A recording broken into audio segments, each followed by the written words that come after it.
Hey everyone, as we move into the closing weeks of 2022, I want to highlight 3 economic trends commercial real estate investors should watch in the first half of the coming year. For this video, I'm going to set aside the big obvious things like inflation and interest rates. Everyone knows about those.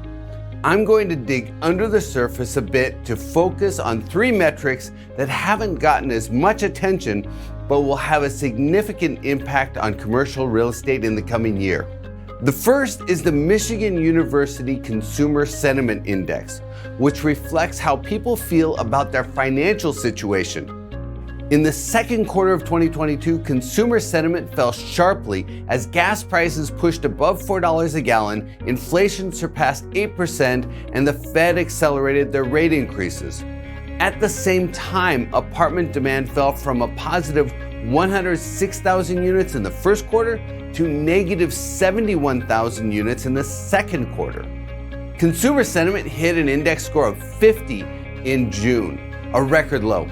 Sentiment has only declined into the low 50 range during the global financial crisis and in 1980 when inflation hit 13.5%. The good news is that sentiment appears to be making a recovery, offering the prospect of renewed household formations in 2023. The second thing to watch in the coming year is what happens with cash savings and the use of revolving credit. For the last year or so, I've frequently said that the significant stockpile of cash savings will sustain consumption and that the real bite of the Fed rate increases won't be apparent until the savings overhang burns off. Total cash savings kept growing until August of 2022. Since then, total deposits have fallen by nearly $400 billion, and based on the current trend, total savings will move back into alignment with the historical norm sometime in the second half of 2023. In addition, since June, the use of credit has increased significantly. Total revolving credit debt pushed to $925 billion in October, the highest level on record. But if you factor in inflation, credit debt is only up 9.7% on a real basis compared to last year, and it's actually 5.6% below where it was before the pandemic.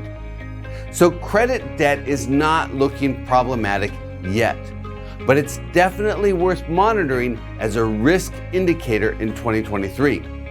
The third thing I'll be watching is the gap between the number of open positions and the number of unemployed people.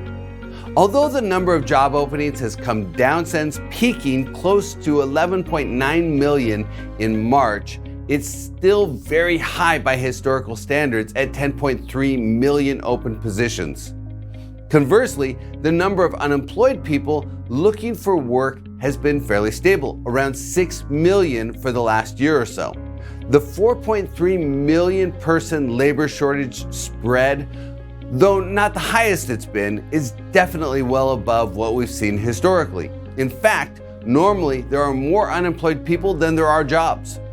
So even though the Federal Reserve is saying they believe the unemployment rate will need to go to 4.4% to get inflation under control, I'm a bit skeptical we'll get there. There's just too many vacant jobs. Nonetheless, we need to monitor the job openings data. If that number starts to fall fast, it's a sign that the economy is weakening. For now, though, it looks like the job market will remain strong. Despite recent tech layoffs and a softening financial services employment outlook, sectors like healthcare, hospitality, and retail trade still face significant staffing shortages. The combination of how these 3 economic trends play out in 2023 will have a significant bearing on the commercial real estate market. And they'll give us some forward-looking insights into how both the economy and commercial real estate will perform in 2023.